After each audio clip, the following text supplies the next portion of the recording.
पूरी दुनिया ने 12 जनवरी 98 का दृश्य देखा जब दिग्विजय सिंह ने मेरी हत्या का षड्यंत्र करके गोली चालन कराया और उसमें 24 किसान शहीद हुए, 150 किसानों को गोली लगी और सब तरफ से देश की बात उठी। लेकिन 66 मुकदमे हम पर दर्ज किए गए और 14 साल से वो मुकदमे लगातार हमारे ऊपर चलाए।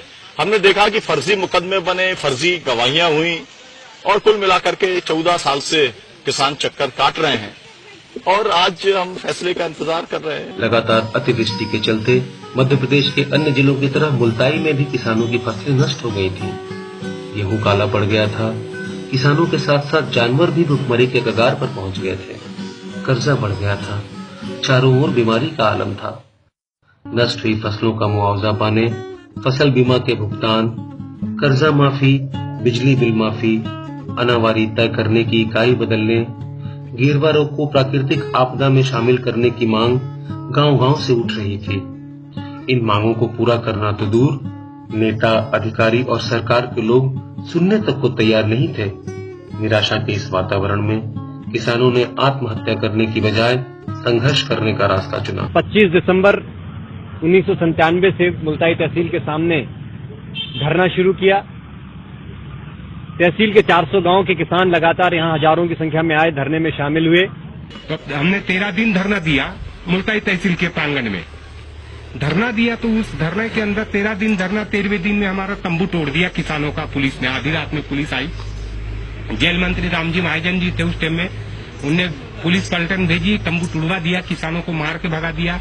किसानों के पास में जो राशन के लिए पैसा धेला लेके गए थे, सुबह राशन लेके आएंगे, रात भर तंबू में बैठे, वो पैसे धेले भी सब पुलिसों ने छुड़ा लिए और मार के भगा दिए बाहर से। आंदोलन हमारा जारी रहा। एक सूरज उगने से और डूबने तक का एक बंद का आह्वान किया किसानों ने और उसमें गांव के अंदर बैलगाड़ी भी नहीं चली, साइकिल भी नहीं चली, पूरा क्षेत्र स्टैंड स्टिल था, सब कुछ शांतिपूर्ण चल रहा था। 11 जनवरी को जब मैं आंदोलन स्थल पे आ रहा था प्रमंडल से, तो ये थाने के जो पुलिसकर्मी हैं मुझे और मेरे साथियों को उठाकर ले आए। पुलिस वालों से पूछा मुझे क्यों गिरफ्तार किया जा रहा है, तो उन्होंने मुझे बेरहमी से मारना शुरू कर दिया। 10 बजे तक यहाँ पर मुझे टॉर्चर किया गया। एसपी ने मुझे बदतमीजी से कहा कि बहुत बड़ा तू नेता बन गया है, नंगा करके तुझे पीटा जाएगा तब ठीक रहेगा, बता सुनीलम कहाँ है। फिर एक कमरे में लॉकअप में बैठा दिया। एडिशनल कलेक्टर मिस्टर अवस्थी मेरे पास आए और उन्होंने कहा अनिरुद्ध, मेरे से बात की और उन्होंने कहा कि मैं आपको छोड़ना चाहता हूँ। मैंने उन्हें एडिशनल कलेक्टर से कहा कि अगर आप छोड़ना चाहते हैं तो हमें हमारे सभी साथियों को, चारों को छोड़िए।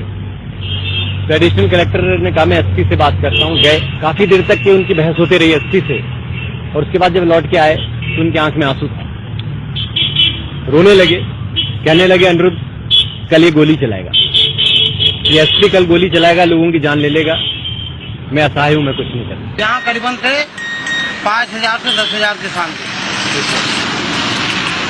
इसके बाद में हम लोग यहाँ देख रहे हैं कलेक्टर के रास्ता, लेकिन कलेक्टर नहीं आया और अचानक से आवाज आई और धड़ाधड़ गोली चालू हो गई।